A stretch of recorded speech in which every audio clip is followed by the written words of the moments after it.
साथियों राम राम, सादर प्रणाम। मैं नरेंद्र टाक दारा टाक भारतीय मजदूर संघ श्री विजयनगर से। साथियों आज अपने बात करेंगे पीएम आवास योजना के बारे में। पहले 2 वीडियो अपलोड किए थे, बहुत अच्छा रिस्पांस दिया, इसके लिए सभी का दिल से धन्यवाद। मान सम्मान प्यार बनाए रखना। साथियों अपने बात करते हैं पीएम आवास योजना में। आपको आवास नहीं मिलने का, पक्का मकान नहीं मिलने का सबसे बड़ा कारण, पहला कारण है जानकारी आधी अधूरी होना। या तो जानकारी होना ही नहीं या जानकारी आधी अधूरी होना। ये पीएम आवास योजना में मकान नहीं मिलने का सबसे बड़ा कारण है। पहली बात, पूरी जानकारी रखिए। दूसरी बात, अपने डॉक्यूमेंट है वो पूरे रखिए। तीसरी बात, जो सर्वे कब शुरू हुआ, पहले बंद अब दोबारा सर्वे होगा, तो सर्वे के अंदर एकदम सही फार्म फिल करना है। चौथी बात, जियो टैगिंग होगी। उसके बाद में क्या होता है, सरकारी योजना के चरण होते हैं, जांच होती है, उसके बाद में सूची जारी होती है। इन सब बातों को आपने ध्यान में रखना है। आप भारतीय मजदूर संघ इस पेज को फॉलो करके रखिए। जैसे भी सर्वे शुरू होगा मैं आपको बताऊंगा।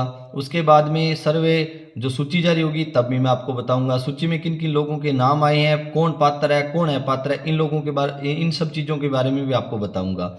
तो आपने पहली बात ये कि संपूर्ण जानकारी रखनी है। तो मैं आपको 100% विश्वास दिलाता हूँ कि आपको, यदि आप पात्र हैं तो आपको मकान मिलेगा।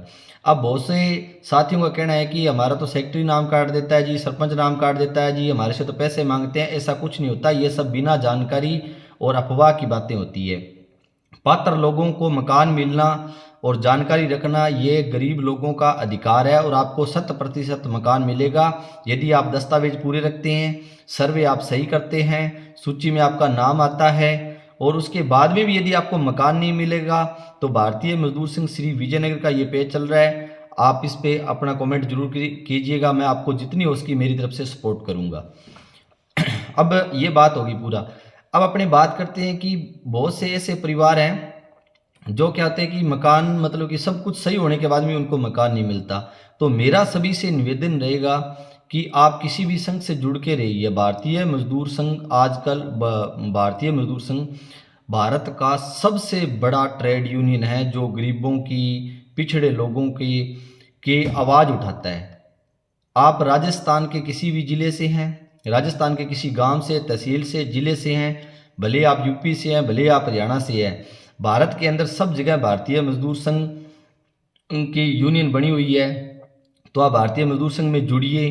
तो भारतीय मजदूर संघ में जुड़ने का आपको मैं फ़ायदा बताता हूँ। आप कहते हैं ना हमारी कोई आवाज़ नहीं सुनता, आपकी आवाज़, आप भारतीय मजदूर संघ से जुड़ जाते हैं तो आपकी आवाज़ सुनने वाले तहसील में भी बैठे हैं। ठीक है, अगर आपकी मान लो तहसील में सुनवाई नहीं हो रही, ऐसा कोई कार्य है जिसकी मान लो, पहली बात तो आपकी तहसील स्तर पर ही आपका कार्य हो जाएगा। भले ही कोई भी सरकारी योजनाएं आपको 101% लाभ दिलवा देंगे, तहसील स्तर पर भारतीय मजदूर संघ के सदस्य है जो कार्यकारिणी होती है वो आपको 101% लाभ दिला देगी। दूसरा, मान लो कि ऐसा कोई काम है जहाँ से मान लो जिले से, तहसील से नहीं हुआ तो जिला स्तर वाले करवाएंगे, जिला स्तर पर कार्यकारिणी होती है, जिला स्तर से नहीं हुआ तो संभाग की कार्यकारिणी होती है, संभाग स्तर में तो प्रदेश स्तर पर कार्यकारिणी होती है, प्रदेश स्तर पर नहीं हुए तो देश के अंदर कार्यकारिणी होती है। मतलब कि आपकी आवाज़ दिल्ली तक जा सकती है यदि आप भारतीय मजदूर संघ से जुड़ते हो। मैं आपको दोबारा बता देता हूँ, गूगल के अंदर सर्च मार लेना भारतीय मजदूर संघ, तो आपको सीधा स्पष्ट लिखा आएगा। वहाँ पे भी भारत का सबसे बड़ा संघ है, भारत का मजदूरों की और पिछड़े लोगों की आवाज़ उठाने वाला सबसे बड़ा ट्रेड यूनियन है। तो मेरा सभी से निवेदन रहेगा कि आप भारतीय मजदूर संघ से जुड़ के रहिए। आपका कोई भी सरकारी योजना हो, आपका कोई भी काम हो, जैसे ग्राम पंचायत से संबंधित काम हो, आपका तहसील से संबंधित काम हो, आपका पुलिस थाने से संबंधित काम हो, नगर पालिका से संबंधित कोई काम हो, तो आपने अगर भारतीय मजदूर संघ से जुड़े हैं तो आपने अपनी तहसील की कार्यकारिणी को अवगत कराना है कि मेरा ये काम है और हो नहीं रहा है। तो मैं 100% विश्वास दिलाता हूँ। जैसे मैं श्री गंगानगर जिले की श्री विजयनगर तहसील में भारतीय मजदूर संघ कार्यालय के अंदर बैठता हूँ। श्री गंगानगर जिले के तहसील की और जिले का कोई भी कार्य होता है और मुझे कोई मेरा कार्य करता है, भारतीय मजदूर संघ का कार्य करता है, या साथ ही मेरा भाई मुझे कहता है कि मेरा यह काम नहीं हो रहा, तो मैं 100% विश्वास दिलाता हूँ उसका जो लीगल काम होगा 101% होके रहेगा। तो इसी प्रकार मैं आपको बता रहा हूँ कि राजस्थान के हर तहसील के अंदर, हर जिले के अंदर भारतीय मजदूर संघ की कार्यकारिणी बनी हुई है। तो आप उनसे जुड़िए। आप, मतलब यदि आपको पता नहीं है कि भारतीय मजदूर संघ की कार्यकारिणी के अंदर कौन कौन है, तो आप अपना नाम, एड्रेस, मोबाइल नंबर पूरा लिख कर भेज देना।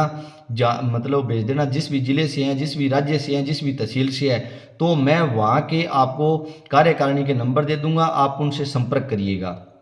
तो 101% वो आपकी सहायता करेंगे। नहीं सहायता करते हैं तो मैं आपसे ये वादा करता हूँ कि आप वीडियो अपलोड कर देना कि मैंने भारतीय मजदूर संघ से संबंधित ये बात की थी और हमारे काम नहीं हो रहे, हम भारतीय मजदूर संघ के सदस्य हैं। हो ही नहीं सकता कि आपका काम ना हो। इसलिए मेरा सभी से आग्रह और निवेदन रहेगा कि आप भारतीय मजदूर संघ से जुड़ के रहिए। आपकी आवाज़ को मैंने बता दिया, गांव से लेकर दिल्ली तक आपकी आवाज़ को सुना जाएगा और आपको हर एक सरकारी योजना का लाभ मिलेगा।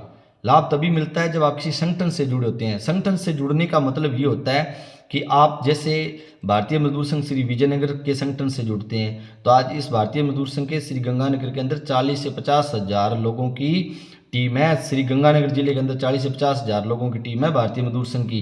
तो जैसे ही कोई नया व्यक्ति भारतीय मजदूर संघ श्री गंगानगर जिले के अंदर मान लो ऐड होता है, तो उसकी सीधी सीधी जानकारी 40 से 50 हज़ार लोगों के परिवार में हो जाती है। तो मतलब कितना प्रभाव पड़ता है। और भारतीय मजदूर संघ के अंदर ऐसे ऐसे सदस्य बैठे हैं जो हर स्तर पर जॉब करते हैं। पुलिस स्टेशन के अंदर भी है, एसपी ऑफिस में भी है, कलेक्टर ऑफिस में भी है, हर जगह आपको भारतीय मजदूर संघ के सदस्य मिलेंगे। यदि आपको इतना ही कहना है कि मैं भारतीय मजदूर संघ का सदस्य हूँ, आपका काम मिनटों में हो जाएगा। लीगल काम होना चाहिए आपका।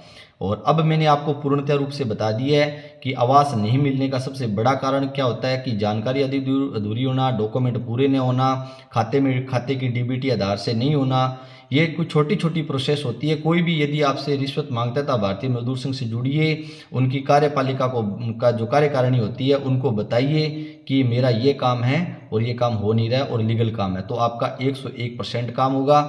तो मैं आशा करता हूँ कि मेरी जानकारी सभी को पसंद आएगी। और यदि आपको वीडियो अच्छा लगता है तो आप भारतीय मजदूर संघ पेज को फॉलो करिएगा और वीडियो को ज़्यादा से ज़्यादा शेयर करिएगा, ताकि राजस्थान तक, ज़्यादा नहीं हो सके तो राजस्थान के सभी गरीब परिवारों को, जिनको आज तक जानकारी के अभाव में या दस्तावेज के अभाव में अगर कोई मकान नहीं मिला है, तो उन पात्र परिवारों को मकान मिल सके। मेरा बस यही संदेश आप तक पहुंचाना है। इसलिए वीडियो को ज़्यादा से ज़्यादा शेयर करिएगा और पेज को जरूर फॉलो करिएगा, क्योंकि नई नई जानकारी के साथ में मैं आपके सामने हाजिर होता रहूँगा। बहुत बहुत धन्यवाद साथियों। जय हिंद, जय भारत। भारतीय मजदूर संघ जिंदाबाद जिंदाबाद।